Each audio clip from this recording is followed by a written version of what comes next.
let's jump to Jaxson Dart. You've done a lot of coverage, of course, at Ole Miss with Kiffin and Jaxson Dart. There were some questions about Lane Kiffin quarterbacks and Jaxson Dart. You know, I've watched a lot of Ole Miss games over the year. He's erratic. He's a gunslinger. He throws it down the field. He takes chances. I mean, he has his highs and he has his lows. This Florida game, he was terrible. The Georgia game, he was back and forth. But then some games, he's great. Your takeaway with the Giants trading up to get him, it seems like Dable was impressed. But do you think this guy could be a pretty significant pro? Right, I do. I think he can be a gamer. I think he's more of a work in progress. There's a reason they brought in Russell Wilson and Jameis Winston. I think that there's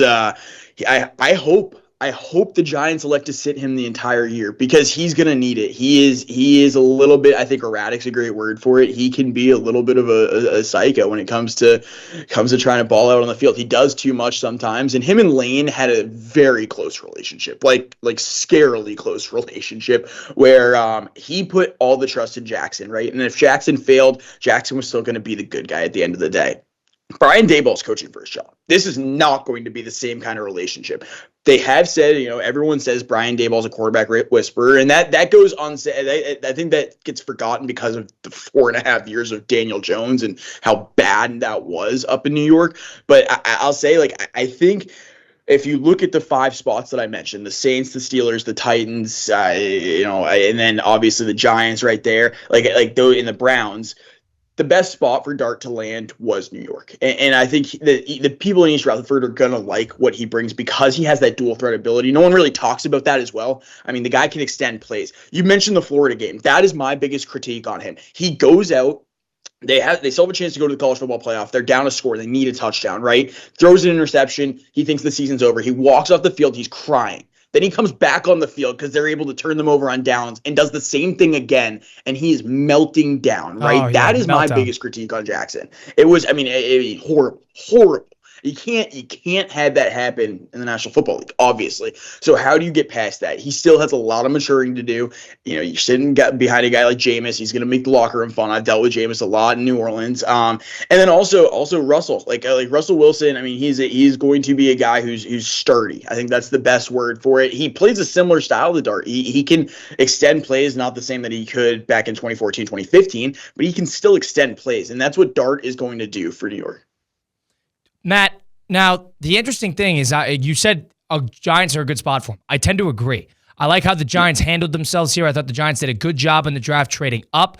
And the good news is, like you said, he doesn't need to play immediately. If people are not sold that this guy can be a day one starter and get the offense together, I think you nailed it too with Russell Wilson. He's a floor raiser. Russell Wilson is going to at least have some semblance of competence, and I think that's the key for the Giants. You need to have some sort of linear trajectory that, all right, we have a goal, we know where we're trying to get, and I think that team is an underrated defense. They now have the best defensive line in the league. They signed 2 guys in the secondary, Adebo and Javon Holland in free agency. It's a very sneaky team, in my opinion.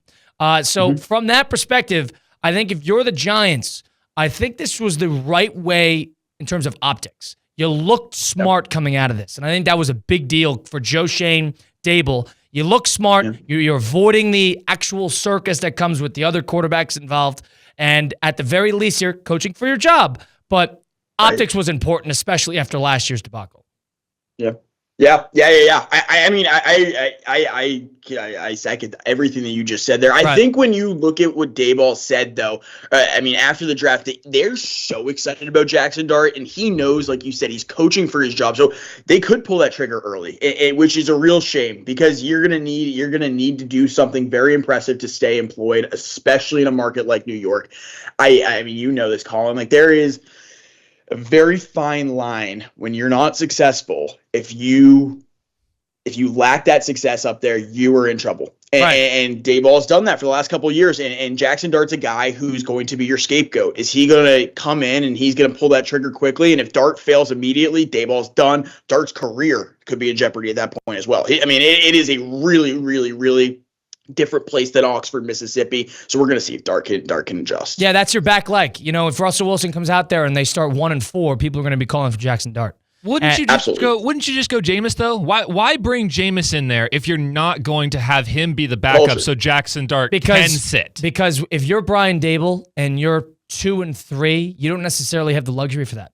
Unfortunately, it's a tricky spot. you're going to have to play him just for the optics of the fans and the owner.